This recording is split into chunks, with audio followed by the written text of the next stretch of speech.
Hey everybody, Ash and Saib here for the Triple S League, and welcome to another special stats guide for Fallout 76. This time we're focusing on intelligence. Now, intelligence in Fallout 76 is one that you're going to want to put a lot of points into if you're focusing on energy weapons and using power armor. This also has a lot of perks that deal with crafting, and this is also where your hacking perks come from. So if you're interested in any of those things, you're going to want some points in intelligence. We also don't know whether intelligence, a baseline intelligence of say, 10 versus 15 is going to be able to craft better weapons overall or better armor overall. It seems to be not that way, but we have yet to actually see like high-end crafting, and we have yet to see whether or not that can affect or will eventually affect things like being able to craft legendary items or being able to get a proc rate on legendary weapons when crafting normal weapons. So if you're crafting a board, if you craft 1,000 boards, are they all the same?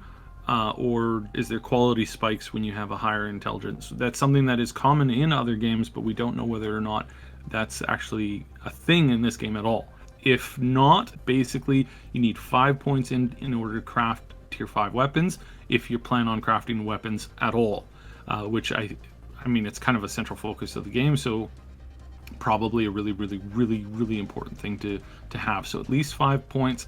It's not impossible. It's pretty easy to get at least that amount. I highly recommend that.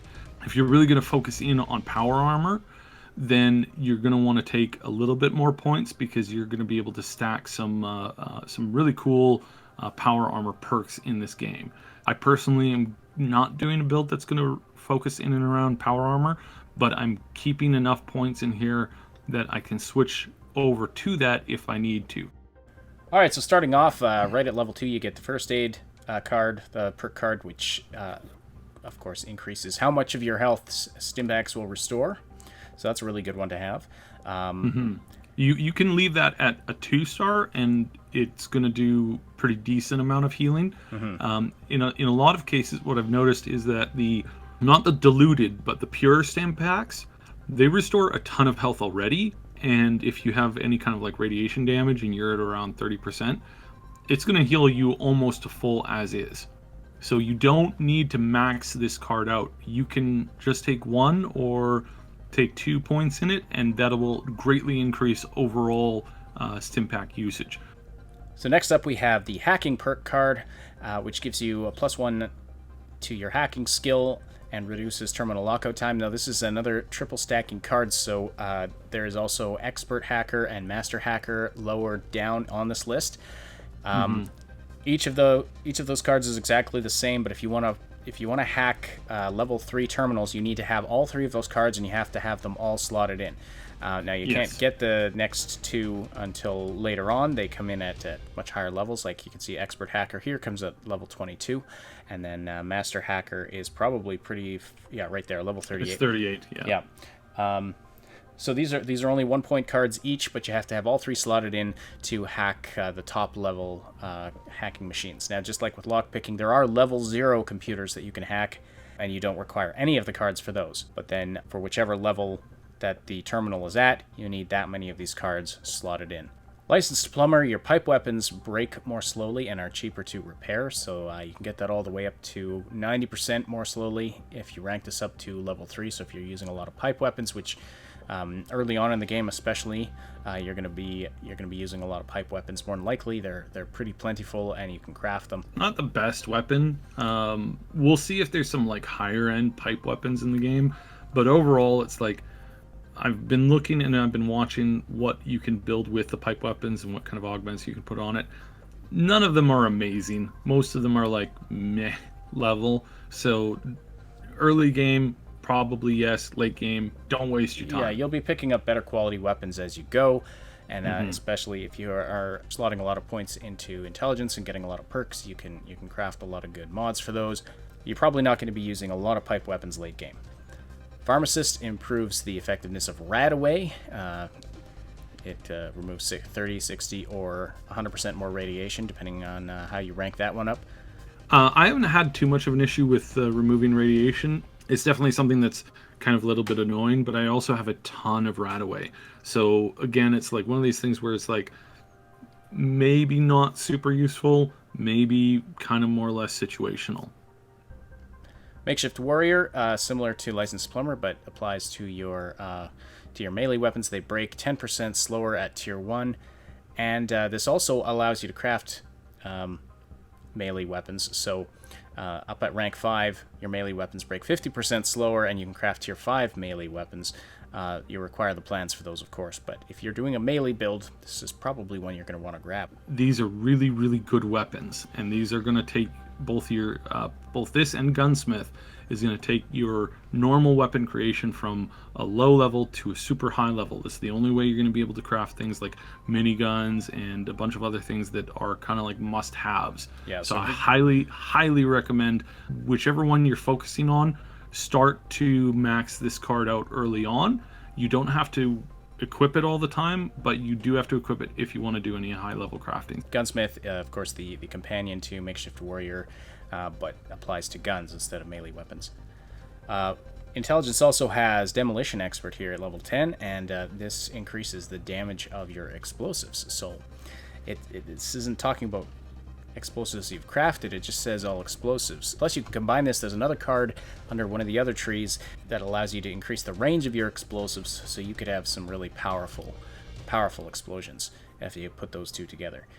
Scrapper lets you obtain more components when you scrap weapons and armor, just a one rank card there. And then Armor allows you to craft advanced armor mods. It also increases durability of armor that you've crafted, so right, it does different things. So at rank 1, levels, you can yeah. craft advanced armor mods.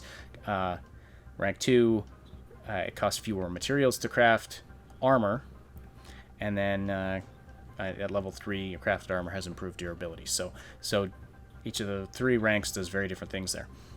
Contractor, crafting workshop items now costs 25% fewer materials. Yeah, this is really handy if you're doing high level, taking high level workshops. All the workshops I've encountered have like static defenses and a whole bunch of other stuff that you can repair en masse. Some of that stuff has got a lot of requirements to it, though. Tons of aluminum, a lot of like glue and stuff like that. Basically, if you're doing workshop stuff, having this, turning this card on and activating it, really handy. Next, the Science card, which lets you craft energy guns, and then if you rank this up to rank 2, you can craft rank 1 energy gun mods. This is the only way to craft some of the higher level energy weapons in the game. Definitely highly recommended. Again, you don't have to have this on all the time. You just slot this in when you're building, and then when you're done, you can swap it out. Level 27, you get Fix-It Good, which lets you repair armor and power armor to 130% of normal maximum conditions. So it gives you, and that's at rank 1. It goes all the way up to 200% at rank 3, so you can double the durability condition of your armor and your power armor with this card. So Wrecking Ball next lets you deal additional damage to workshop objects. So you want to get in there and clean out a workshop so you can take it over. You'll want to slot this one in potentially. Next we have Science Expert. This kind of adds on to the Science card we talked about earlier. This one at rank 1 lets you craft rank 2 energy gun mods, and then if you rank this up to rank 2, crafting energy guns now costs fewer materials. So if you're doing an energy weapons, high intelligence kind of a build, then you're going to want to grab this one at level 31. Chemist next at level 34, doubles the quantity of chems that you get when you craft chems. Stabilized is another one that you want if you are doing a power armor build. This lets you, when you're using heavy guns in the power armor, they get more accuracy and ignore a percentage of your target's armor, all the way up to ignoring 45% of the armor at rank 3 of this card. Weapon Artisan is similar to the Fix-It Good card we talked about earlier. This one lets you repair any weapon to beyond the normal maximum conditions. So if you rank this up to rank 3, you can repair your weapons up to double their normal durability. Powersmith lets you craft advanced power armor mods at rank 1, and at rank 2, they cost fewer materials. Actually, crafting power armor costs fewer materials, and at rank 3, your crafted power armor has improved durability. So if you're really wanting to craft some excellent power armor, you're going to want to grab this card And then next is Science Master, which sort of fills out the science trifecta. We mentioned this a bit earlier. This lets you craft rank 3 energy gun mods, and then you rank this up to rank 2. You craft energy guns that have improved durability. Another power armor card next, Power Patcher. Your power armor breaks more slowly and is cheaper to repair. So all the way up to 60% slower wearing down of the durability of your power armor at rank 3 here. Next one, Nerd Rage. While below 20% health, you gain 20 damage resist, 10% damage, and 15% AP regen. And all of these values increase as you rank up this card. Except for the AP regen. Right. Yeah, if you want to get some decent buffs when you get down to low health, you might want to grab this one. Okay, Robotics Expert next. Hack an enemy robot for a chance to pacify it, all the way up to 75% chance to pacify it. One of the things we don't know is if you pacify target, do they turn on their enemies, or are they just sitting there doing nothing? Mm-hmm. So this is one of these interesting things that we'll see how that affects late game, but it might be, especially if you're doing like a sneak build, this could actually be pretty darn handy. All right, and a couple more power armor related cards here. Portable Power reduces the weight of power armor parts and chassis all the way up to 75% weight reduction at level 3. And then Power User, your fusion cores last longer, all the way up to, they last twice as long at rank 3 of this card. If you're sitting on a mountain of fusion cores, that's not really needed. If you're struggling to get fusion cores, then this is definitely going to be a must-have. But this one's not available till level 50, so I mean, by that point you might be sitting on a ton of fusion cores. Alright, a couple that we don't know what level they come into play at, but exotic weapons.